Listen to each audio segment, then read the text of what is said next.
Hello everyone, Andy Schwab here with your Farm and Ranch News here on Northern Ag TV.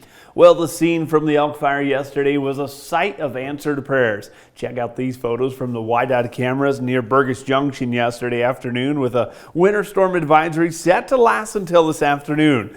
Now, the elk fire has scorched nearly 100,000 acres since it began exactly 3 weeks ago and has prompted Wyoming Governor Mark Gordon to issue an emergency transport order to protect livestock and the ag industry in the fire's areas.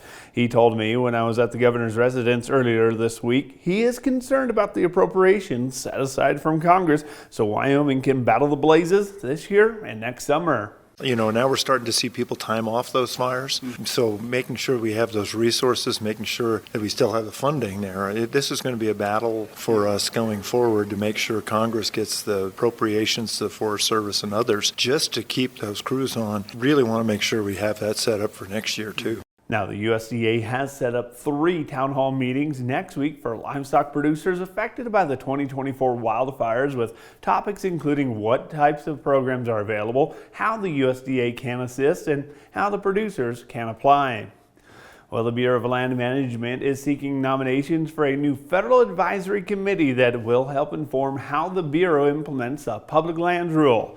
According to the press release, the committee will advise on the overreach and engagement, along with the best management practices and the development and refinement of the agency's guidance to support implementation of the rule across the country.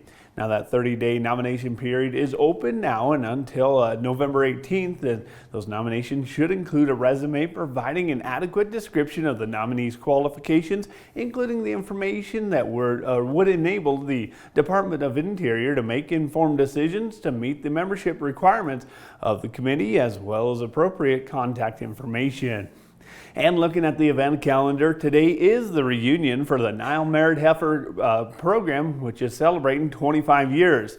In addition to that, the program is also going to be holding a tribute to Bill Pelton, who has done his work and unfortunately passed away this year. And they're going to, Bill Pelton, of course, has helped launch that very successful program, and they are going to be holding a rollover auction with 4 conventional embryos offered by Shipwheel Cattle Company. Now, that gathering will begin at the Expo Center at the NILE at about 4:30 this afternoon.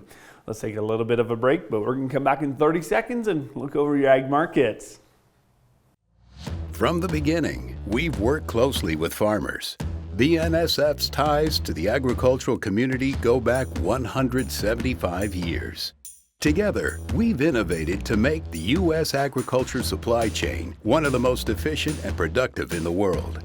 Our strong relationship powers BNSF still today and helps us move the nation like no one else can. At BNSF, we move the nation for you. Well, cash cattle trade found steady prices this week after the increases in the box beef values offset the lower interest from the futures traders. Today's trade may be limited on activity after 3 weeks of rallying has increased the board prices nearly $20 a hundredweight in some of the contracts. And of course, the fall run is in full swing, with Torrington Livestock seeing nearly 5,000 steers and heifers during their Wednesday sale. $5 to $10 gains were noted in most weight classes, with head count remaining full throughout every classification.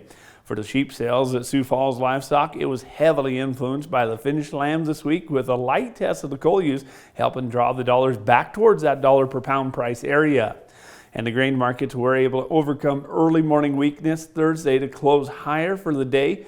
Now, reports of the Russia agency Sovcon cutting the wheat production estimates had wheat leading the charge higher throughout the later hours of the session. Of course, today's trade may be getting some influences from the USDA's export report, which has been delayed by a day due to those offices being closed on Monday. Well, that's going to do it for today's Northern Ag TV. I'm Andy Schwab. Have a great rest of your day.